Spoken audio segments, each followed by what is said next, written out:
아들 며느리에게 빌라를 뺏길 뻔했던 일이 있었습니다. 지나간 일들을 돌아봅니다. 여러분은 이럴 때 어떻게 하시겠어요? 제 인생에서 가장 후회되는 결정을 하나만 꼽으라면 저는 주저없이 4년 전 그 가을날의 선택을 이야기할 겁니다. 하나뿐인 제 아들 우진이를 위해서 제 인생 전부나 다름없던 송파구에 있는 빌라를 아무 조건 없이 내주었던 바로 그날의 결정. 그 빌라는 단순한 건물이 아니었습니다. 제가 간호사로 40년을 일하며 악착같이 모은 돈으로 마련한 곳이었죠. 지하 1층부터 지상 3층까지. 1층에는 작은 약국을 임대를 주고 있었고 2층과 3층은 제가 직접 살았습니다. 올림픽공원이 보이는 그 빌라에서 저는 남편을 떠나보내고 홀로 우진이를 키웠습니다. 밤낮으로 병원을 오가며 환자들을 돌보고 집에 돌아오면 아들의 저녁을 챙기던 그 시절이 주마등처럼 스쳐 지나갑니다. 허리가 끊어질 것 같아도 참았습니다. 그렇게 모은 돈으로 드디어 제 이름으로 된 빌라를 마련했을 때 기쁨을 저는 아직도 잊을 수가 없습니다. 모든 일의 시작은 아들 우진이의 전화 한 통이었습니다. 어느 주말 오후였죠. 어머니, 오늘 저녁에 시간 되세요? 저희 집에 오시면 안 될까요? 드릴 말씀이 있어서요. 아들의 목소리에는 평소와 다른 무게감이 실려 있었습니다. 저는 무슨 일인가 싶어 가슴이 두근거리기 시작했죠. 혹시 직장에서 무슨 문제라도 생긴 건 아닐까? 아니면 며느리와 사이가 안 좋아진 건 아닐까 하는 걱정이 앞섰습니다. 그래, 우진아. 그럼 저녁 먹고 갈게. 저는 손주들이 좋아하는 과일과 간식을 한아름 사들고 아들네 집이 있는 강동구 아파트로 향했습니다. 문을 열고 들어서니 며느리가 평소와 달리 환하게 웃으며 저를 맞이했어요. 어머님, 오셨어요? 어서 들어오세요. 며느리는 거실 소파에 앉으라며 정성껏 차를 내왔습니다. 뭔가 분위기가 심상치 않다는 느낌이 들었죠. 잠시 후 아들이 며느리 옆에 나란히 앉더니 조심스럽게 입을 열었습니다. 어머니, 사실은요. 하은이랑 하준이 교육 문제 때문에 고민이 많아요. 아들의 말에 며느리가 거들었습니다. 네, 어머님. 요즘 아이들 교육이 정말 중요하잖아요. 특히 하은이가 내년이면 중학생인데 이 동네는 학원도 별로 없고 학교도 그렇게 좋지가 않아서요. 며느리의 말을 듣고 있자니 대충 무슨 이야기를 하려는지 감이 잡히기 시작했습니다. 아들이 다시 말을 이었죠. 그래서 말인데요, 어머니. 어머니 빌라 있잖아요. 송파구가 학군이 정말 좋거든요. 저희가 거기로 이사를 가면 애들한테 훨씬 나을 것 같아요. 순간 저는 할 말을 잃었습니다. 제 빌라로 이사를 오겠다니요.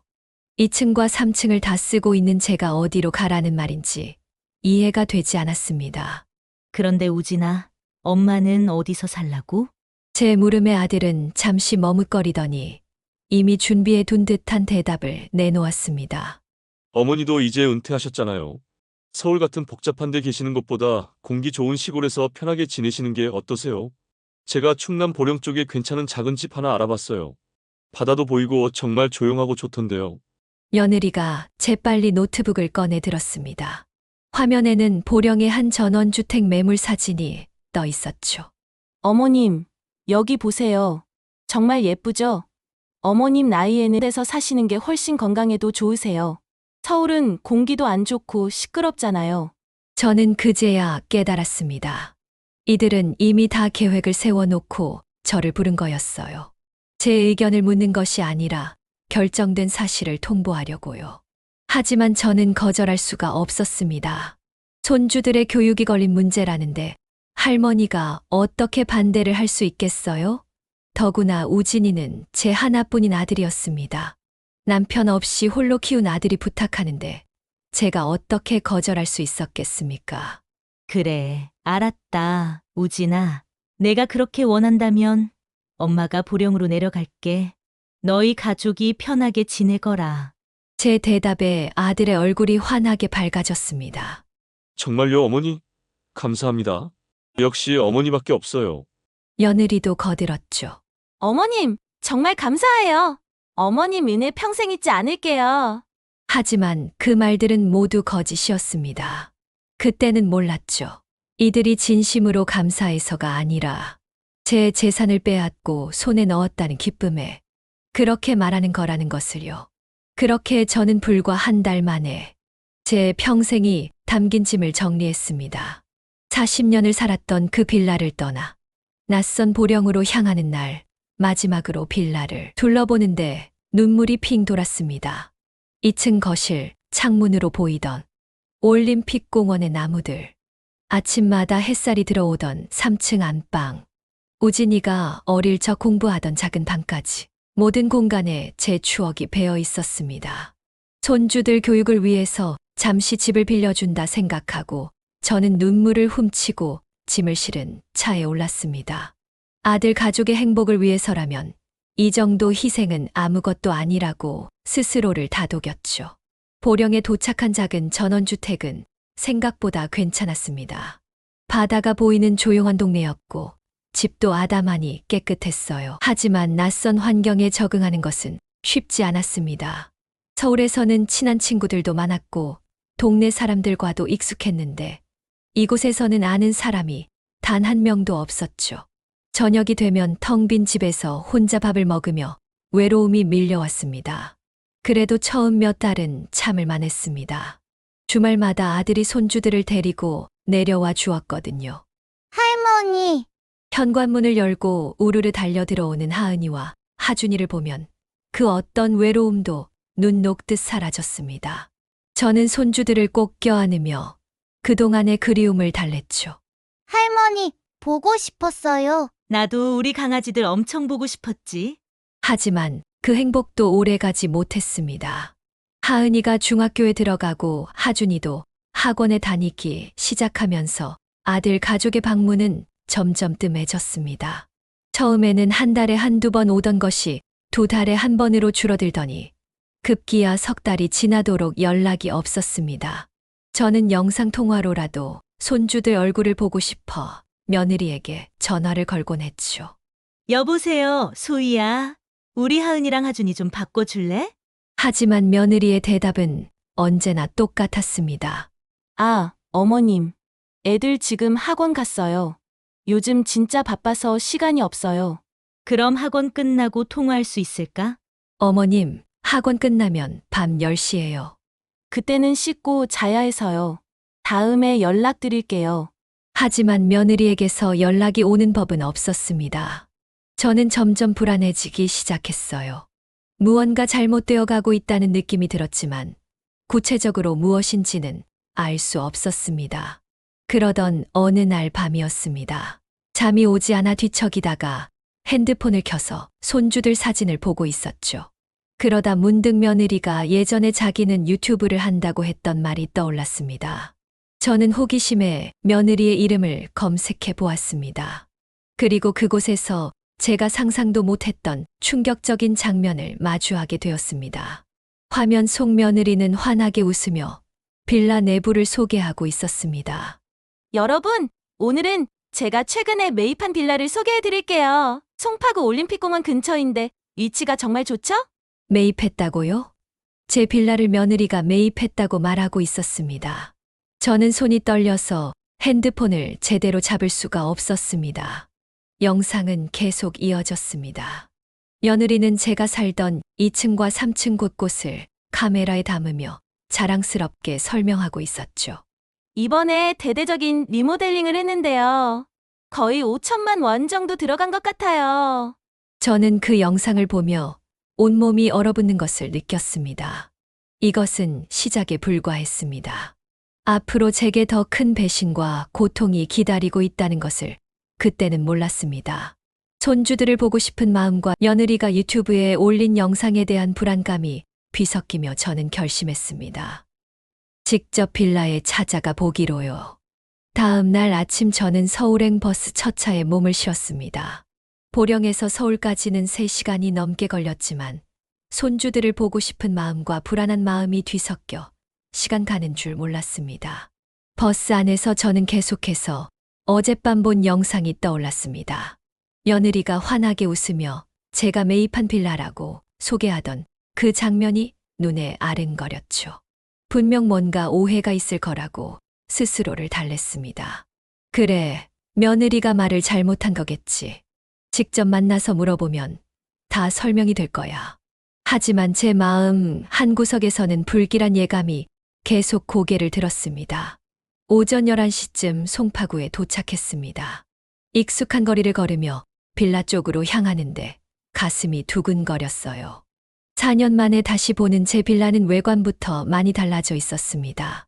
건물 외벽이 새로 칠해져 있었고 현관 입구에는 예전에 없던 화분들이 가지런히 놓여 있었습니다. 1층 약국 간판도 새 것으로 교체되어 있었죠.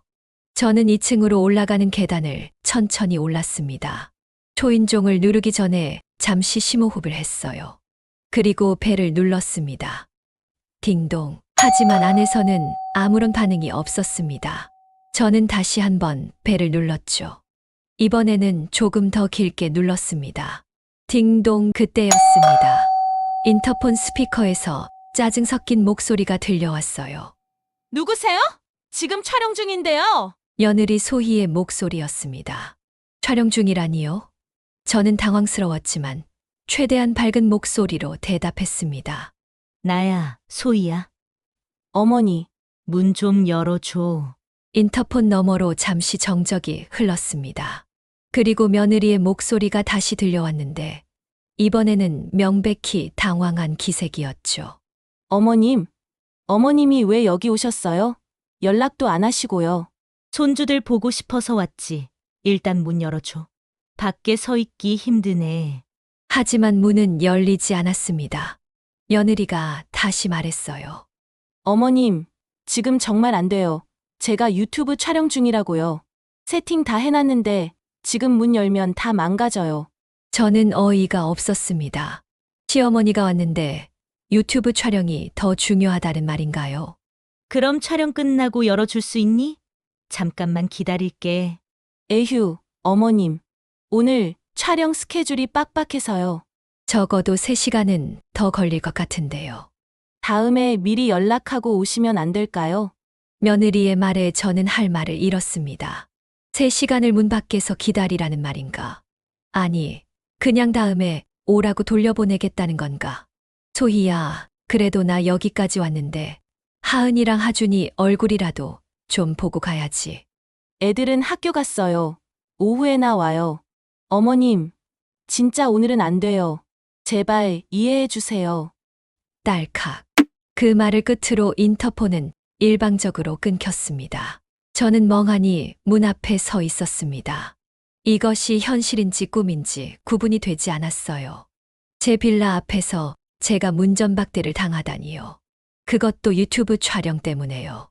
저는 차가운 복도에 주저앉고 싶은 심정이었습니다. 그러나 황급히 계단을 내려왔습니다. 1층 약국 앞을 지나가는데 약국 문이 열리면서 안에 계시던 약사 선생님이 저를 발견하고는 반갑게 인사를 건넸습니다. 어머, 사장님 아니세요? 정말 오랜만이에요. 저를 알아봐 주시는 약사 선생님을 보니 반가운 마음과 함께 눈물이 핑 돌았습니다. 약사 김 선생님은 제가 이 빌라에 약국세를 내줄 때부터 지금까지 10년 넘게 임대하고 계신 분이었어요. 아, 김 선생님 잘 지내셨어요? 네, 사장님 근데 여기는 어쩐 일이세요? 요즘 안 보이시던데요? 저는 김 선생님의 물음에 뭐라고 대답해야 할지 몰라 머뭇거렸습니다. 그러자 김 선생님이 약국 안으로 저를 안내했어요. 사장님, 안에 들어오세요.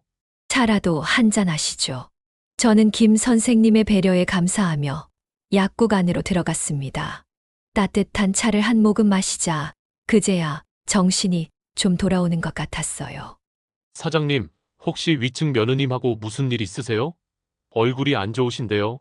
김 선생님의 조심스러운 물음에 저는 더 이상 참을 수가 없었습니다. 그동안 있었던 일들을 모두 털어놓았죠. 제 이야기를 다 들은 김 선생님은 한숨을 깊게 쉬더니 말을 꺼냈습니다. 사장님, 제가 한 말씀 드려도 될까요? 사실 위층 며느님 때문에 저도 좀 불편한 게 많았어요. 네, 무슨 일이 있었나요? 김 선생님은 조심스럽게 주변을 살피더니 목소리를 낮춰 말했습니다. 며느님이 이 건물이 자기 건물이라고 막 그러시더라고요. 몇 달 전에는 임대료를 올려달라고 하시길래 제가 사장님께 연락해서 물어보겠다고 했더니 자기가 건물주라고 그러시는 거예요. 저는 깜짝 놀라 김 선생님을 쳐다보았습니다. 그리고 요즘은 거의 매일 위층에 사람들이 드나들어요. 유튜브 촬영한다고 조명도 엄청 밝게 켜놓고 밤늦게까지 시끄럽고요. 손님들이 약국 입구를 막고 서 있을 때도 있어서 저도 좀 곤란했어요. 김 선생님의 말을 듣는 동안 제 안에서 분노가 끓어오르기 시작했습니다. 며느리는 제 등 뒤에서 완전히 제 빌라를 자기 것처럼 휘두르고 있었던 거예요. 그리고 어떤 분들한테 들었는데 며느님이 이 건물로 게스트하우스를 만들 계획이라고 하시던데요. 그래서 저한테도 나중에 계약 종료하면 나가달라고 넌지시 말씀하시더라고요. 게스트하우스요? 내 올림픽 공원 근처라서 외국인 관광객들한테 빌려주면 수익이 짭짤하다나 뭐라나요? 저는 더 이상 들을 수가 없었습니다.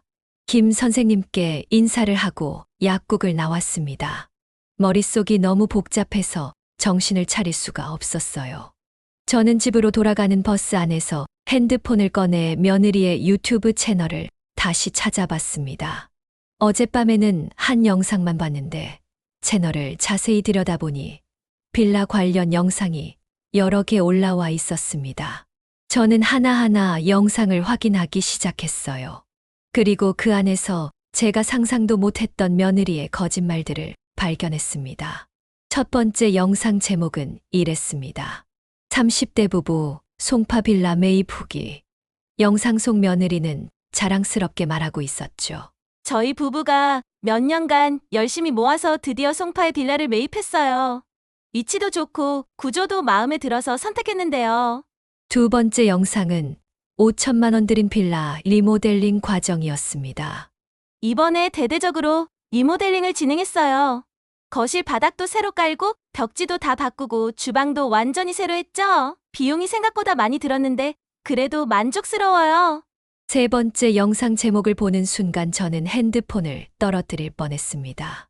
빌라를 게스트하우스로 만드는 프로젝트 시작? 여러분, 제가 요즘 새로운 사업을 준비 중이에요. 바로 이 빌라를 외국인 관광객을 위한 게스트하우스로 만드는 거예요. 올림픽 공원이 바로 앞이라 위치도 완벽하고요. 며느리는 영상 속에서 각 층의 구조를 설명하며 어떻게 객실로 꾸밀 것인지 신나게 이야기하고 있었습니다. 1층 약국 계약이 끝나면 그곳도 공용 라운지로 만들 계획이에요. 2층과 3층은 객실로 쓰고요. 댓글란에는 부러움 가득한 말들이 달려 있었습니다. 언니 대박이다. 송파의 빌라 건물 주라니 완전 부러워요. 와, 진짜 성공하셨네요. 저도 언니처럼 되고 싶어요.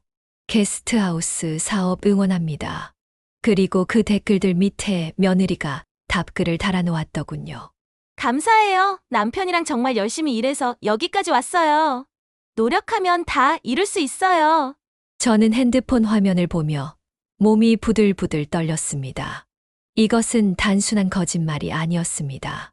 제 인생을 통째로 지우고 자기 인생인 것처럼 포장한 명백한 사기 행각이었죠.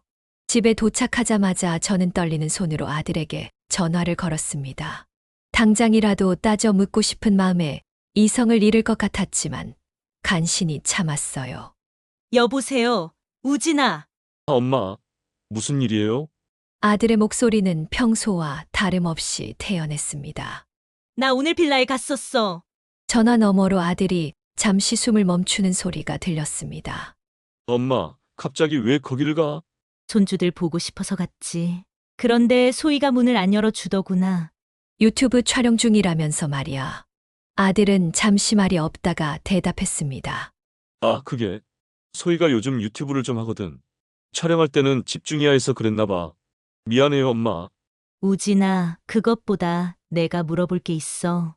소희가 유튜브에 우리 빌라가 자기 빌라라고 올려놨었어. 그게 무슨 말이니?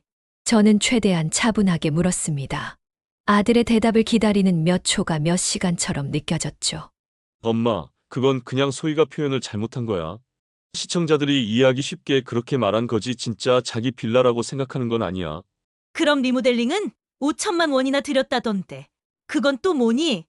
아들은 한숨을 쉬었습니다. 엄마, 그건 우리가 살려면 좀 손을 봐야 했잖아. 낡은 데도 많고 해서 고친 거야. 내 허락도 받지 않고? 제 목소리가 점점 높아졌습니다. 엄마, 왜 이러세요? 우리가 사는 집인데 좀 고치면 안 돼요? 엄마도 나중에 좋잖아요. 아들의 말에 저는 할 말을 잃었습니다. 이미 아들도 며느리와 같은 생각을 하고 있었던 거예요. 그 빌라가 자기네 빌라라고요. 그리고 게스트하우스는 뭐니? 소희가 빌라를 게스트하우스로 만들겠다고 하던데? 아, 그건 그냥 소희가 하는 생각일 뿐이야. 아직 확정된 건 아무것도 없어요. 엄마, 너무 걱정하지 마세요. 아들은 제 걱정을 대수롭지 않게 넘기려고 했습니다. 하지만 저는 이미 깨달았어요. 아들도 며느리의 계획에 동조하고 있다는 것을요. 엄마, 나 지금 회사라 바빠요. 나중에 다시 얘기하자. 끊을게. 아들은 제 말이 끝나기도 전에 전화를 끊어버렸습니다. 저는 한참 동안 핸드폰을 들고 멍하니 앉아 있었습니다. 제가 평생을 바쳐 모은 빌라가 이렇게 남의 손에 넘어가고 있었습니다. 그것도 제 아들과 며느리의 손으로요. 그날 밤 저는 잠을 이룰 수가 없었습니다. 천장을 바라보며 계속 생각했죠. 이대로 당하고만 있을 수는 없다고요. 제 안에서 무언가가 뜨겁게 끓어오르기 시작했습니다. 분노였을까요? 아니면 배신감이었을까요? 아마 둘 다였을 겁니다. 그리고 저는 결심했습니다. 제 것을 되찾기 위해 싸우기로요. 다음 날 아침 저는 일찍 일어나 씻고 단정하게 옷을 차려입었습니다. 오늘은 제대로 진실을 확인해야 했으니까요. 더 이상 감정에 휘둘려서는 안 되었습니다. 냉정하게 사실만을 파악해야 했죠. 저는 가장 먼저 보령 시내에 있는 행정복지센터로 향했습니다. 창구에 계신 직원에게 조심스럽게 물었어요. 저기요. 부동산 등기부등본을 떼고 싶은데요. 네, 주소만 알려주시면 바로 발급해 드릴게요. 저는 손주들이 살고 있는 송파구 빌라 주소를 말했습니다. 직원분이 컴퓨터를 두드리며 서류를 출력하기 시작했어요. 프린터에서 천천히 나오는 종이를 보며 저는 가슴이 쿵쾅거렸습니다. 여기 있습니다. 직원이 건네준 서류를 받아드는 손이 떨렸어요. 저는 자리에 앉아 천천히 서류를 펼쳤습니다. 소유자란을 확인하는 순간 저는 크게 안도의 한숨을 내쉬었습니다. 소유자 정미란. 제 이름이 또렷하게 적혀 있었습니다. 아직까지는 법적으로 그 빌라는 완전히 제 것이었어요. 며느리가 아무리 유튜브에서 자기 빌라라고 떠들어대도 법적으로는 아무런 효력이 없었죠. 하지만 안심할 수만은 없었습니다. 서류를 자세히 살펴보니 제가 보령으로 이사간 이후에 건축물 대장이 변경된 기록이 있었거든요. 내부 구조 변경 신고가 되어 있었습니다. 며느리가 말했던 5천만 원짜리 리모델링이 사실이었던 거예요. 그것도 제 허락 없이 멋대로 진행한 것이었습니다. 저는 등기부등본을 가방에 소중히 넣고 다시 서울로 향했습니다. 이번에는 며느리에게 들키지 않기 위해 평일 낮 시간을 택했어요. 아들은 회사에 있을 테고 손주들은 학교에 있을 시간이었죠. 송파에 도착한 저는 빌라로 가지 않고 바로 1층 약국으로 들어갔습니다. 김 선생님이 저를 보시더니 반갑게 맞아주셨어요. 사장님, 어제 가시고 나서 괜찮으셨어요? 많이 걱정했어요. 네, 선생님 덕분에 정신 좀 차렸어요. 오늘은 선생님께 여쭤볼 게 있어서 왔습니다. 그러세요? 뭐든 물어보세요. 저는 김 선생님과 함께 약국 안쪽에 마련된 작은 상담실에 앉았습니다. 그리고 조심스럽게 물었죠. 선생님, 혹시 위층에서 리모델링 공사할 때 얼마나 오래 했는지 기억하세요? 김 선생님은 잠시 생각하시더니 고개를 끄덕였습니다. 아, 그거요? 작년 여름부터 가을까지 거의 석 달 동안 했어요. 소음이 정말 심해서 약국 영업하기 힘들 정도였죠. 손님들도 많이 불편해 하셨고요. 석 달이나요? 네. 그때 며느님이 공사 때문에 불편하시면 임대료 한 달치 깎아드리겠다고 하시길래 건물주 사장님께 여쭤봐야 하는 거 아니냐고 했더니 자기가 건물주라고 그러시더라고요. 저는 참았던 분노가 다시 치밀어 오르는 것을 느꼈습니다. 며느리는 제 몰래 공사를 진행하고 세입자에게까지 자기가 건물주라고 거짓말을 해댔던 거예요. 그리고 공사하면서 이 건물을 게스트하우스로 만들 거라는 얘기를 여러 번 하셨어요. 1층 약국도 나중에 계약 만료되면 카페나 라운지로 만들 계획이라고요. 김 선생님의 말에 제 머릿속이 복잡해졌습니다. 며느리는 이미 구체적인 계획까지 다 세워놓고 있었던 거였어요. 선생님, 혹시 공사할 때 사진 같은 거 찍어두신 거 있으세요? 김 선생님은 핸드폰을 꺼내 갤러리를 뒤적이셨습니다. 있죠? 약국 천장에 금이 가서 보험 처리하려고 찍어둔 사진들이 있어요. 이거 보세요. 김 선생님이 보여주신 사진 속에는 공사 중인 2층의 모습이 담겨 있었습니다. 벽이 뜯겨 나가고 바닥이 전부 드러내진 상태였죠. 이 사진들 제가 좀 받을 수 있을까요? 나중에 필요할 것 같아서요. 물론이죠. 지금 바로 보내드릴게요. 김 선생님은 흔쾌히 사진들을 제 핸드폰으로 전송해 주셨습니다. 저는 감사 인사를 드리고 약국을 나왔어요. 이제 마지막으로 확인해야 할 것이 남았습니다. 바로 법적 조언을 구하는 것이었죠. 핸드폰을 꺼내 인터넷 검색을 시작했습니다. 송파구 근처의 법무법인들을 찾아보니 여러 곳이 나왔어요. 그 중에서 가족법 전문이라고 적힌 한 법무법인의 번호로 전화를 걸었습니다. 여보세요. 강남 법무법인입니다. 저기요, 상담 예약을 하고 싶은데요. 네, 어떤 건에 대한 상담이신가요? 저는 잠시 망설이다가 입을 열었습니다. 자식과 부동산 문제로요. 네, 그럼 저희 대표 변호사님과 상담 잡아드릴게요. 오늘 오후 2시에 가능하세요? 네, 괜찮습니다. 전화를 끊고 저는 시계를 확인했습니다. 아직 오전 11시였어요. 상담 시간까지 3시간이 남았습니다. 저는 근처 카페에 들어가 앉았습니다. 그리고 며느리의 유튜브 영상들을 하나하나 다시 보기 시작했죠.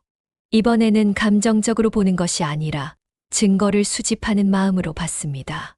영상마다 화면을 캡처하고 며느리가 한 말들을 메모장에 정리했어요. 제가 매입한 빌라? 영상일 2분 35초. 저희 부부가 몇 년간 모아서 산 건물? 영상 3 1분 10초. 5천만 원 들인 리모델링? 영상 5 3분 42초. 게스트하우스 사업 계획? 영상 7 4분 20초. 댓글 창도 캡처했습니다. 며느리가 직접 답글을 단 것들 중에서 특히 문제가 될 만한 내용들을 골라 저장했죠. 이 건물로 월세 수입만 월 500만 원 이상 나와요. 건물 가격이 벌써 5억 올랐어요. 투자? 대박! 1층 세입자 내보내고 카페를 만들 예정이에요. 모든 증거를 정리하고 나니 오후 1시가 넘었습니다. 저는 카페를 나와 법무법인이 있는 건물로 향했어요. 엘리베이터를 타고 9층에 도착했습니다. 강남 법무법인이라는 간판이 눈에 들어왔죠. 문을 열고 들어서니 깔끔한 대기실이 나왔습니다. 예약하신 정밀한 고객님이시죠? 잠시만 기다려주세요.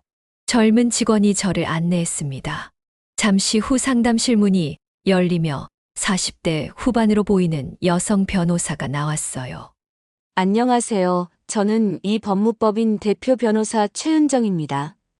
들어오세요. 최은정 변호사는 지적이면서도 따뜻한 인상이었습니다. 저는 상담실 소파에 앉아 그동안 준비한 자료들을 테이블 위에 꺼내 놓았어요. 등기부등본, 김 선생님께 받은 공사 사진들, 며느리의 유튜브 영상 캡처 화면들까지요. 이게 다 무슨 일이신지 차근차근 말씀해 주시겠어요? 최 변호사의 부드러운 말에 저는 처음부터 끝까지 모든 이야기를 털어놓았습니다. 아들을 위해 빌라를 내어준 것, 보령으로 이사 간 것, 문전박대를 당한 것, 유튜브에서 발견한 거짓말들까지요. 제 이야기를 다 들은 최 변호사는 고개를 끄덕이며 자료들을 하나하나 꼼꼼히 살펴보기 시작했습니다. 고객님, 일단 다행인 점은 등기부 등본상 소유자가 아직 고객님으로 되어 있다는 겁니다. 법적으로는 완전히 고객님의 재산이에요. 그 말에 저는 조금 안도했습니다. 하지만 문제는 며느님 되시는 분이 고객님 허락 없이 건물을 대대적으로 리모델링했다는 점입니다. 이건 명백한 권리 침해예요. 최 변호사는 노트북을 열어 며느리 유튜브 채널을 직접 확인하기 시작했어요. 그리고 이렇게 공개적으로 자기 소유라고 허위 사실을 유포한 것도 큰 문제입니다. 이건 사기 행위로도 볼 수 있어요. 자기라고요? 내 시청자들을 속이는 것뿐만 아니라 고객님의 재산권을 침해하는 행위거든요. 그리고 1층 세입자분께 건물주라고 거짓말한 것도 문제가 됩니다. 최 변호사는 계속해서 설명했습니다. 고객님께서 원하신다면 지금이라도 이 빌라를 되찾으실 수 있습니다. 법적으로는 고객님께 완전한 권리가 있으시니까요. 되찾을 수 있다고요? 네, 방법은 크게 두 가지입니다. 첫째는 아드님 가족에게 퇴거를 요청하는 것이고요. 만약 응하지 않으면 법원에 명도 소송을 제기할 수 있습니다. 명도 소송이요? 네, 쉽게 말하면 집을 비워달라고 법원에 요청하는 거예요. 고객님이 건물 소유주시고 아드님 가족은 무상으로 거주하고 있는 거니까 법원에서 고객님 손을 들어줄 가능성이 높습니다. 하지만 변호사님, 그게 제 아들인데요. 제 목소리가 떨렸습니다. 아무리 화가 나도 법정까지 가야 한다는 생각을 하니 마음이 무거웠어요. 최 변호사는 제 손을 가만히 잡아주었습니다. 고객님, 제가 이런 케이스를 정말 많이 봤어요. 부모님들이 자식에게 다 주고 나중에 후회하시는 경우요. 그런데 아셨으면 좋겠어요. 고객님이 잘못하신 게 아니라는 거요. 저는 고개를 숙였습니다.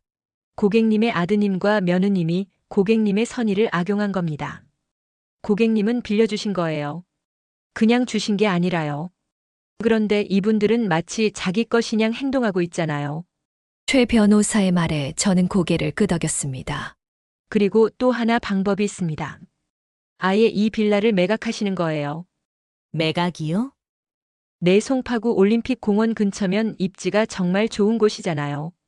빌라 전체 건물이면 시세가 꽤 나갈 겁니다.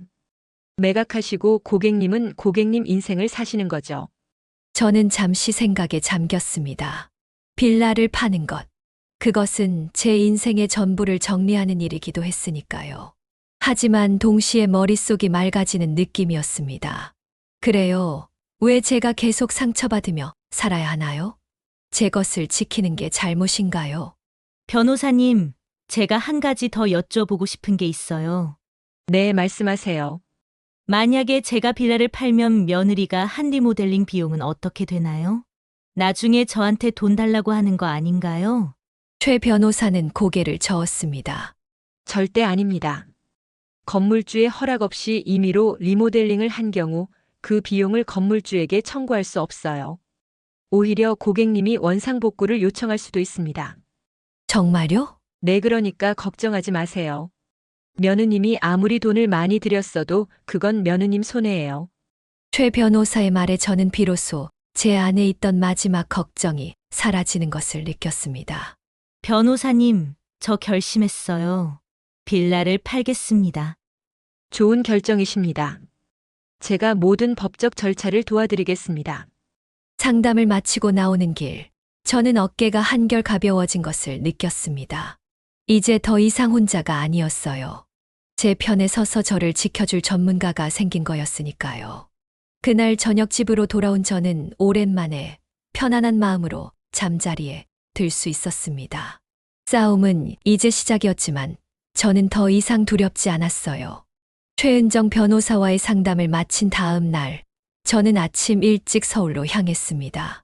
이번에는 명확한 목표가 있었어요. 송파구에서 가장 큰 부동산 중개업소를 찾아 빌라 매물을 등록하는 것이었죠. 올림픽 공원역 근처에 위치한 큰 부동산에 들어섰습니다. 안에는 여러 명의 중개사들이 분주하게 움직이고 있었어요. 어서 오세요. 무엇을 도와드릴까요? 50대 중반쯤 되어 보이는 중개사가 반갑게 저를 맞이했습니다. 빌라 매물을 내놓으려고 하는데요. 저는 가방에서 등기부등본을 꺼내 보여드렸습니다. 중개사는 서류를 받아들고 주소를 확인하더니 눈이 휘둥그레졌어요. 이 빌라요? 올림픽공원 바로 앞이잖아요.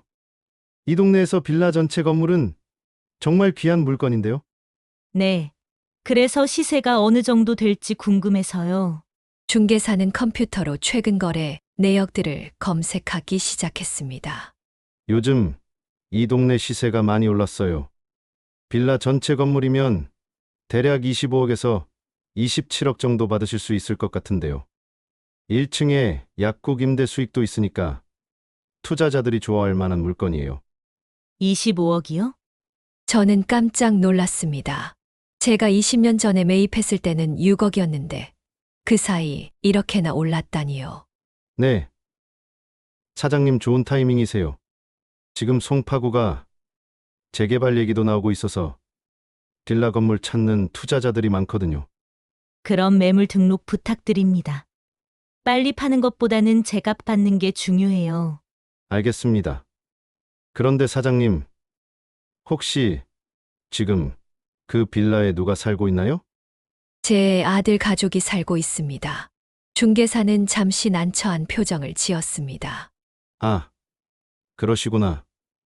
그럼 매물 보러 오는 분들이 있을 때 아드님께 미리 연락드려야 하는데요. 그건 제가 알아서 할게요. 중개사님은 매물만 올려주세요. 그렇게 저는 40년을 함께한 빌라를 시장에 내놓았습니다. 중개사는 당일 바로 부동산 플랫폼에 매물을 등록했고요. 매물 등록을 마치고 나오는데 핸드폰이 울렸습니다. 최은정 변호사였어요. 고객님, 저예요. 제가 한 가지 조언을 드리고 싶어서 전화드렸어요. 네, 변호사님. 매물 등록하셨죠? 아직 아드님께는 말씀 안 하신 거죠? 네, 아직이요. 그럼 일부러 말씀하지 마세요. 매수자가 나타나서 계약이 거의 확정될 때까지는요. 미리 알려드리면 방해 공작을 할 수도 있거든요. 알겠습니다. 그리고 혹시 너느님이나 아드님에게서 협박성 연락이 오면 전부 녹음하거나 캡처해 두세요. 나중에 증거가 될 수 있으니까요. 저는 변호사의 조언을 가슴 깊이 새겼습니다. 집으로 돌아온 저는 며칠 동안 조용히 지냈습니다. 중개사에게서는 하루에도 몇 통씩 전화가 왔어요. 빌라를 보러 오고 싶다는 투자자들의 문의가 쏟아지고 있다고 했습니다. 사장님, 벌써 5팀이나 관심을 보이고 있어요. 내일 한 투자자분이 직접 보러 오신다는데 괜찮으세요? 네, 좋아요. 시간만 알려주세요. 저는 중개사와 약속 시간을 정하고 며느리에게 문자를 보냈습니다. 최대한 평범하게 보이도록 짧게만요. 소희야, 내일 오후 2시에 잠깐 빌라에 들를게. 두고 온 물건 좀 찾으려고. 한참 후에 며느리에게서 답장이 왔습니다. 네, 어머님 그런데 미리 연락 주셔서 감사해요. 저는 며느리의 문자를 보며 쓴웃음을 지었습니다. 지난번에는 문도 안 열어주더니 이제는 미리 연락해서 감사하다니요. 다음 날 오후 저는 중개사와 함께 빌라 앞에 도착했습니다. 잠시 후 고급 세단 한 대가 멈춰섰고 말끔한 정장 차림의 40대 남성이 내렸어요. 안녕하세요. 건물주님, 저는 박 실장이라고 합니다. 네, 안녕하세요. 저희가 송파 지역에 게스트하우스 사업을 준비 중인데 이 빌라가 정말 마음에 들어서요. 한번 둘러봐도 될까요? 저는 초인종을 눌렀습니다. 곧 며느리가 문을 열었어요. 며느리는 저를 보더니 당황한 표정을 지었지만 이내 웃음을 지으며 말했죠. 어머님, 오셨어요? 어서 들어오세요. 하지만 제 뒤에 중개사와 박 실장이 함께 있는 것을 보고는 며느리의 얼굴이 굳어졌습니다. 어머님, 이분들은 누구세요? 중개사가 먼저 명함을 내밀며 말했습니다. 안녕하세요. 저는 올림픽 부동산 김 실장입니다. 건물주님께서 이 빌라 매각을 의뢰하셔서 매수 희망자분과 함께 왔습니다. 며느리의 얼굴에서 핏기가 싹 가셨습니다. 뭐라고요? 매각이요? 네. 건물 내부를 좀 둘러봐도 될까요? 박 실장이 침착하게 물었습니다. 하지만 며느리는 황급히 문을 막아섰어요. 안 돼요. 이건 말도 안 돼요. 며느리는 저를 노려보며 소리쳤습니다. 어머님, 이게 대체 무슨 짓이세요? 저희한테 한마디 상의도 없이 집을 팔아요? 장애, 내가 내 집 파는데 왜 너희한테 상의를 해야 하니? 저는 냉정하게 대답했습니다.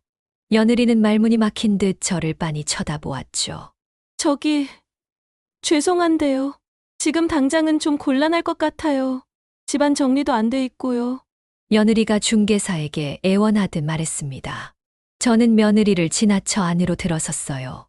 소희야, 비켜 이분들 안내해야겠다. 어머님, 며느리가 제 팔을 붙잡았습니다. 하지만 저는 며느리의 손을 뿌리치고 박 실장을 안으로 모셨습니다.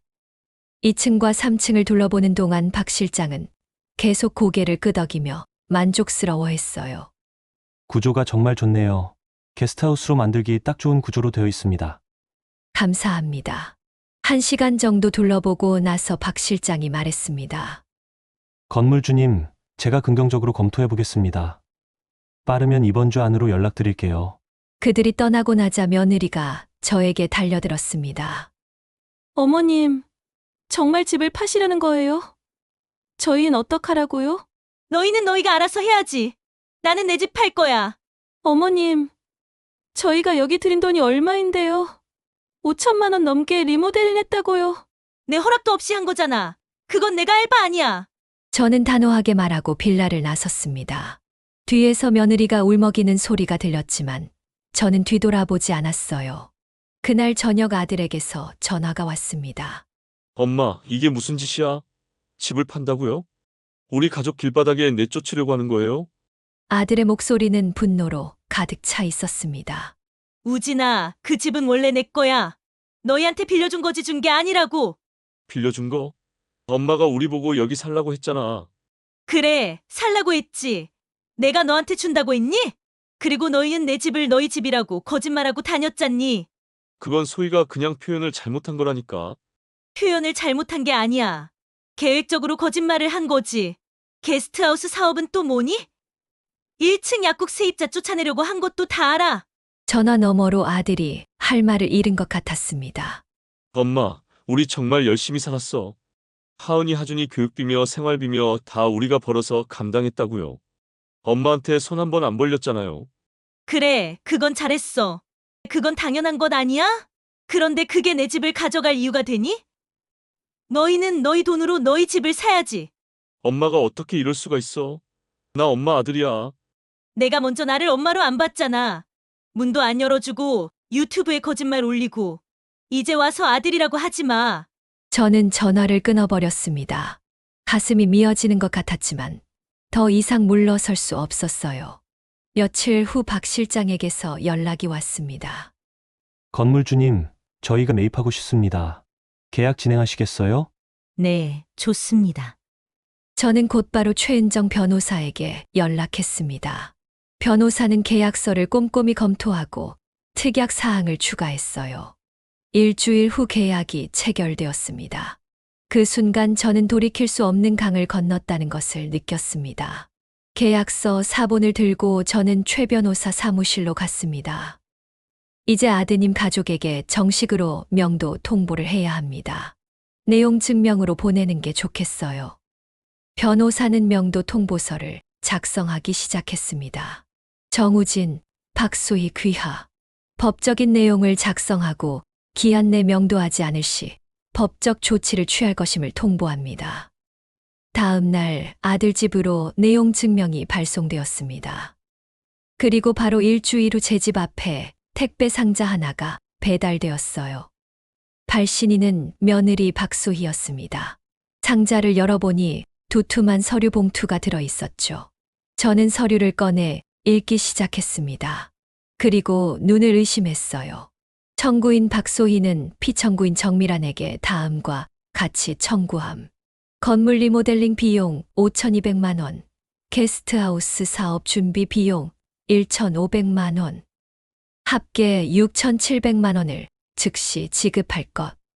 며느리가 저를 상대로 내용 증명을 보낸 것이었습니다. 그것도 6,700만 원이라는 어마어마한 금액으로요. 저는 당장 최은정 변호사에게 전화를 걸었습니다. 변호사님, 며느리한테 내용 증명이 왔어요. 리모델링 비용이랑 사업 준비 비용 달라고요.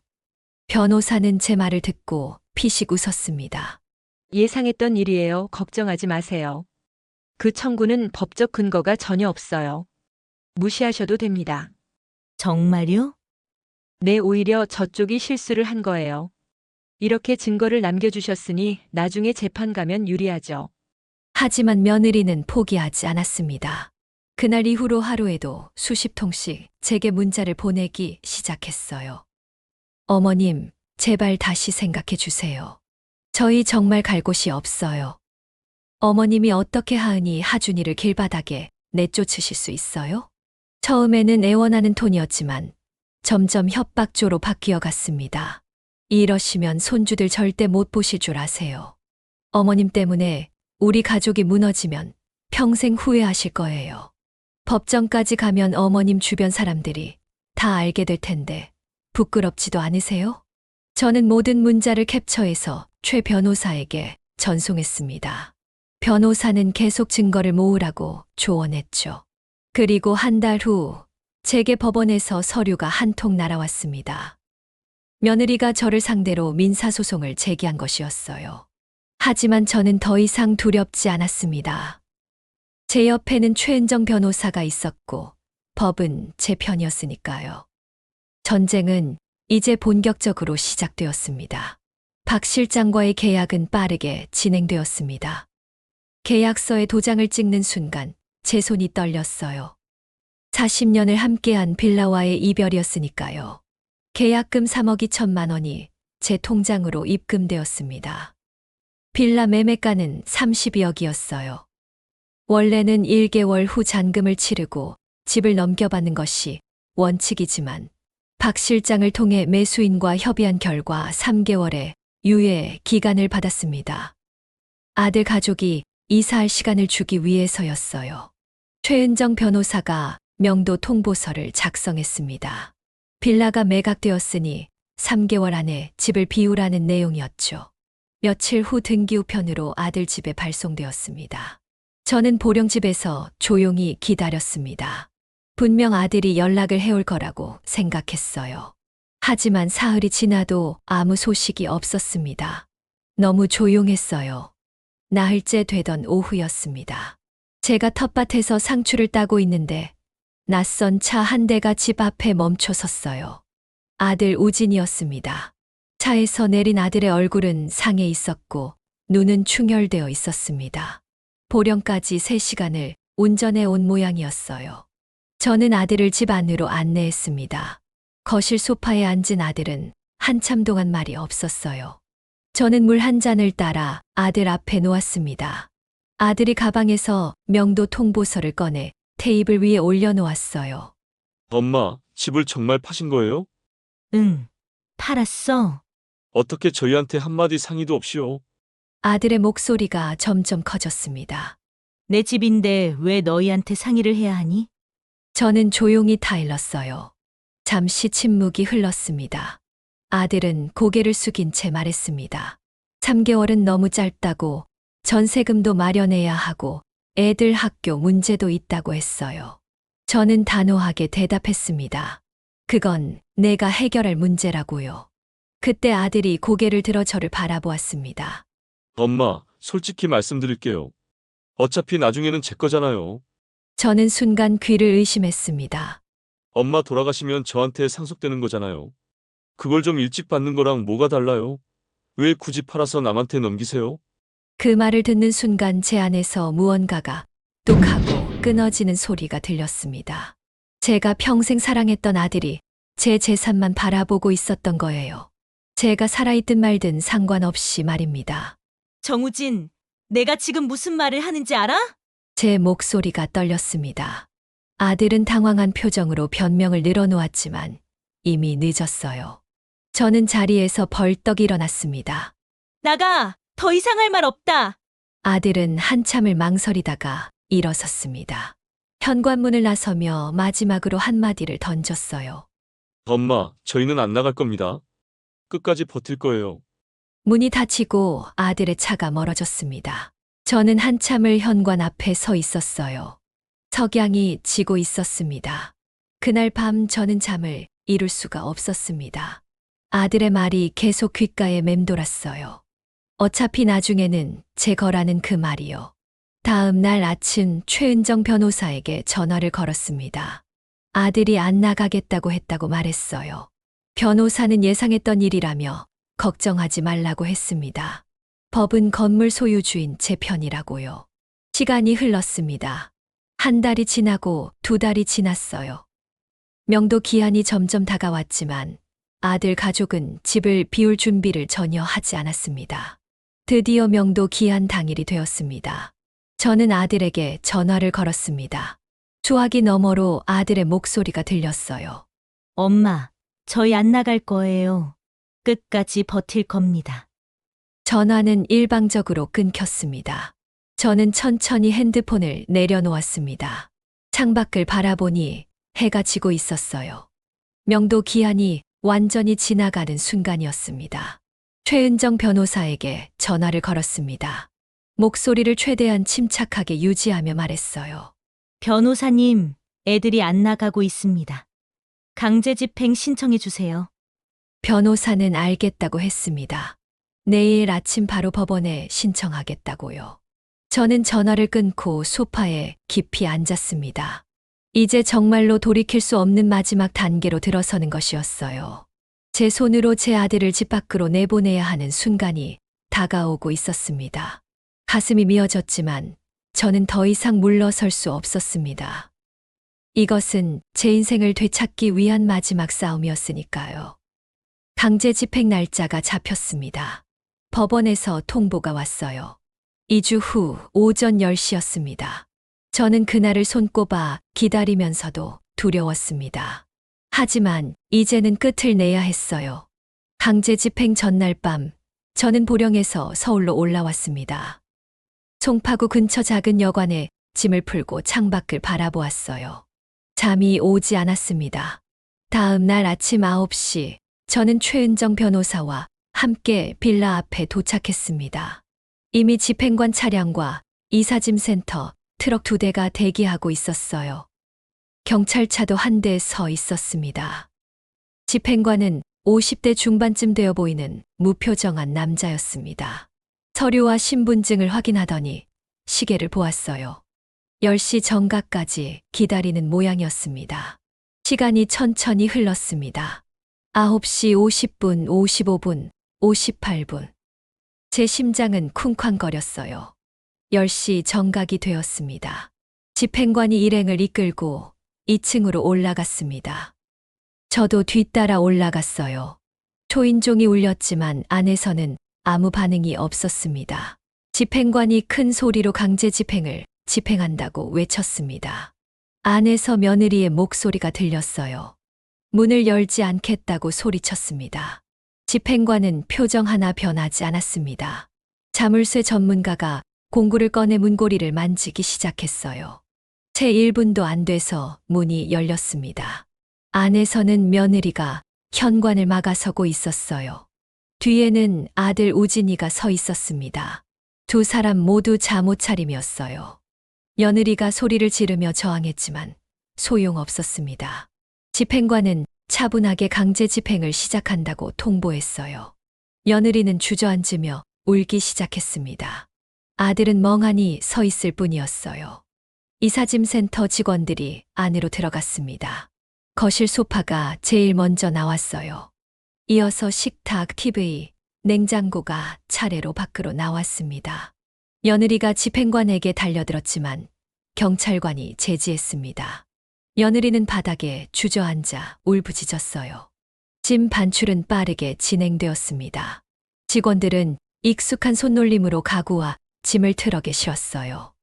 2층이 다 비워지자 3층으로 올라갔습니다. 며느리는 계단에 주저앉아 계속 울고만 있었습니다. 아들은 멍하니 벽만 쳐다보고 있었어요. 오후 2시가 되었습니다. 모든 짐이 트럭에 실렸습니다. 집행관이 빌라 내부를 마지막으로 확인하고 나와 명도가 완료되었다고 통보했어요. 저는 떨리는 다리로 2층과 3층을 둘러보았습니다. 텅 비어 있었어요. 며느리가 자랑하던 5천만 원짜리 리모델링도 이제는 아무 의미가 없었습니다. 아들과 며느리는 계단에 앉아 있었습니다. 두 사람 모두 넋이 나간 표정이었어요. 저는 아들 앞으로 다가갔습니다. 가방에서 봉투 하나를 꺼내 아들에게 건넸어요. 안에는 현금 5천만 원이 들어 있었습니다. 전세금 보태쓰라고 말했습니다. 아들은 봉투를 받아들고 한참을 멍하니 쳐다보더니 고개를 숙이며 죄송하다고 말했어요. 목소리가 떨리고 있었습니다. 저는 이제라도 깨달았으면 됐다고, 앞으로는 내 힘으로 살라고 말했습니다. 더 이상 그곳에 머물 수 없었습니다. 집행관과 변호사에게 인사를 하고 빌라를 나왔어요. 1층 약국 앞을 지나는데 김 선생님이 나와 계셨습니다. 수고했다는 인사를 건네주셨어요. 저는 고개를 숙여 인사하고 걸음을 재촉했습니다. 오후 3시 저는 최은정 변호사와 함께 올림픽 부동산 사무실로 갔습니다. 박 실장이 이미 와서 기다리고 있었어요. 중개사 김 실장이 서류를 펼쳐놓고 확인하기 시작했습니다. 잔금 28억 8천만 원이 제 통장으로 입금되었습니다. 핸드폰에 입금 문자가 뜨는 순간 모든 것이 끝났다는 실감이 났어요. 저는 빌라 열쇠를 박 실장에게 건넸습니다. 40년을 함께한 빌라와의 마지막 작별이었습니다. 부동산 사무실을 나와 거리를 걷는데 어깨가 가벼워지는 것을 느꼈습니다. 40년의 무게가 내려가는 느낌이었어요. 그날 저녁 저는 보령으로 돌아왔습니다.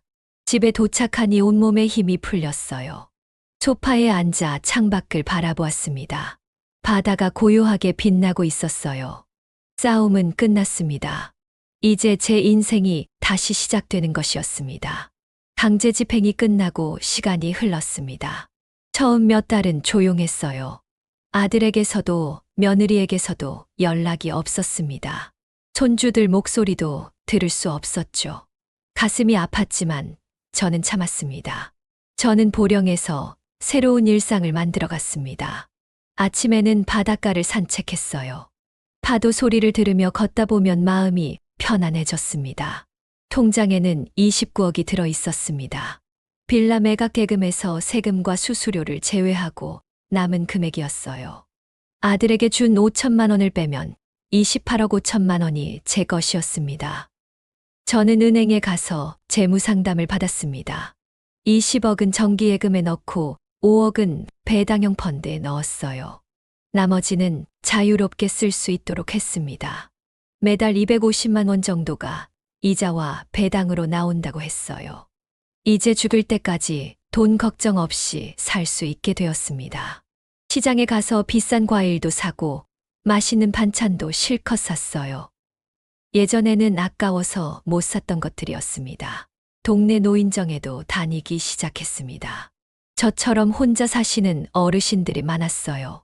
함께 차 마시고 이야기 나누는 시간이 즐거웠습니다. 강제 집행 후 석 달쯤 지났을 때였습니다. 아들에게서 전화가 왔어요. 엄마, 저예요. 목소리가 조심스러웠습니다. 그래. 저희 하남에 집 구했어요. 보증금 5천에 월세 90만 원이에요. 엄마가 주신 돈으로 보증금 넣었어요. 이번 주에 이사 들어가요. 그래. 잘 됐구나. 엄마, 정말 죄송해요. 제가 많이 반성하고 있어요. 저는 아무 말도 하지 않았습니다. 아들은 한참 후에 전화를 끊었어요. 그로부터 또 한 달이 지났습니다. 아들이 혼자 보령으로 찾아왔어요. 손에는 과일 한 상자를 들고 있었습니다. 엄마, 건강하세요? 응. 잘 지내고 있어. 아들은 거실에 앉아 한참 동안 말이 없었습니다. 제가 먼저 물었어요. 하은이랑 하준이는 잘 지내니? 네, 애들은 잘 지내요. 할머니 보고 싶다고 자꾸 그래요. 그래? 언제 한번 데리고 와라. 저는 잠시 망설이다가 말했습니다. 소희는 아직 마음 정리가 안 됐겠지. 시간이 필요할 거야. 아들은 고개를 끄덕였습니다. 엄마, 제가 정말 잘못 생각했어요. 엄마가 얼마나 힘들게 그 집을 마련했는지 이제 알았어요. 그래, 이제라도 알았으면 됐다. 저는 부엌으로 가서 차를 끓였습니다. 아들에게 차를 건네며 물었어요. 너는 잘 살고 있니? 네, 열심히 살고 있어요. 이제는 제 힘으로 우리 가족 지켜야 한다는 걸 알아요. 월세 90만 원 내려면 정말 빠듯하긴 하지만 제 힘으로 하는 거니까 뿌듯해요. 아들은 두어 시간 앉아 있다가 돌아갔습니다. 차가 멀어지는 것을 보며 저는 조금 마음이 놓였어요. 그 후로 아들은 한 달에 한 번씩 혼자 찾아왔습니다. 며느리는 한 번도 오지 않았어요. 아마 저를 보기가 어려웠을 겁니다. 강제 집행 후 6개월이 지났을 때였습니다. 아들이 손주들을 데리고 왔어요. 차에서 하은이와 하준이가 뛰어내렸습니다. 할머니, 어서 와, 우리 강아지들. 저는 손주들을 꼭 껴안았습니다. 오랜만에 보는 아이들은 많이 자라 있었어요. 며느리는 오지 않았습니다. 아직은 시간이 더 필요하겠죠. 그날 저는 손주들과 바닷가를 산책했습니다. 아이들은 조개 껍데기를 주우며 신나게 뛰어다녔어요. 할머니, 여기 공기 정말 좋아요. 그치?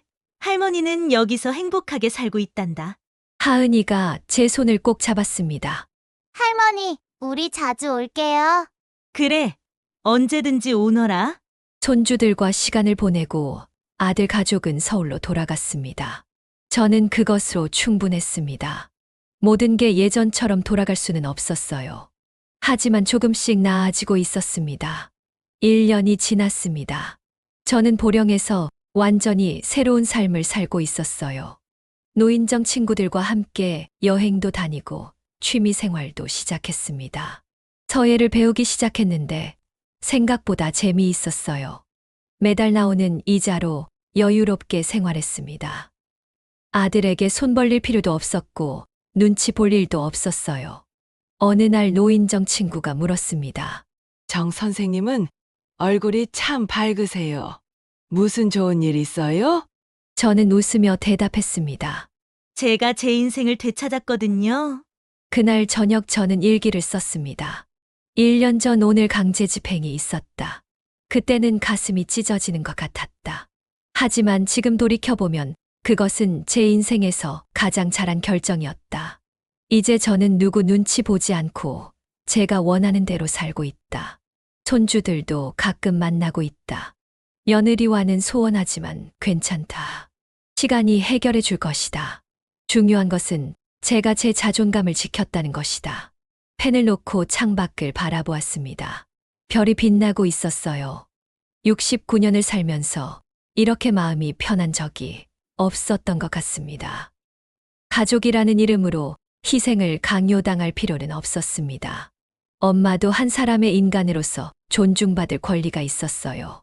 저는 싸웠고 이겼습니다. 제 인생을 되찾았습니다. 그것으로 충분했습니다.